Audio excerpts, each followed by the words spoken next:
Well, I got one more story to read for you before I go and return these books to the library, so I thought that I would read for you now Roger the Jolly Pirate, because there are some very good things to be said about not being a good pirate.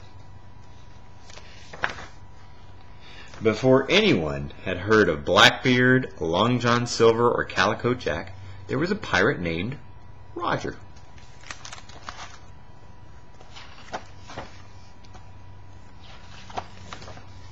Roger was a lousy pirate. He couldn't tell the starboard from the larboard, the windward from the leeward, or the mizzen from the main. Look, he's got a map right on his face. He smiled instead of scowling, and he grinned instead of growling. He always had a yarn to tell or a sea shanty to sing, and he never struck fear in any sailor's heart. His shipmates called him Jolly Roger. They didn't mean it nicely. When there was serious pirating to be done, the other pirates never wanted Jolly Roger around. If they planned to board an enemy vessel, make a prisoner walk the plank, or bury stolen treasure, they always sent Jolly Roger down into the ship's hold. This didn't make Roger feel jolly at all. The pirates on Jolly Roger's ships were the terror of the high seas. Merchant ships fled at the sight of them. Sailors surrendered without a fight. There was only one enemy worthy of their scowls. He was known as the Admiral. The Admiral had vowed to bring every pirate to justice, and at last the day came when he and his sailors attacked Roger's ship. Jolly Roger, of course, was sent down below. Most pirates have a parrot on their shoulder. Jolly Roger has a chicken. He goes everywhere with them. Up above, the battle began. Below, Jolly Roger sat wishing he could think of something, anything that would make the other pirates like him.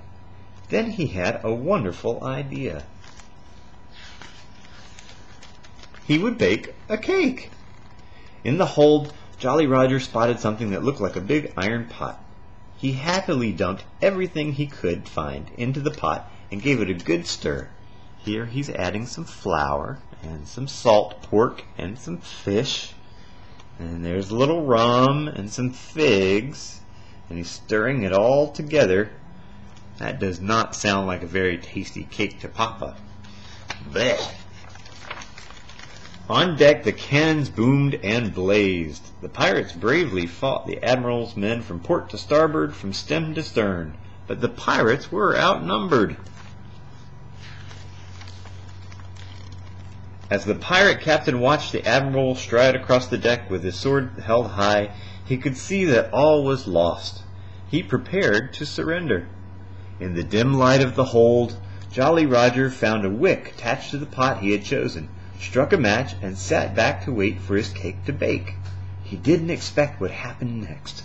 Nobody did. What do you think happened next? Kaboom!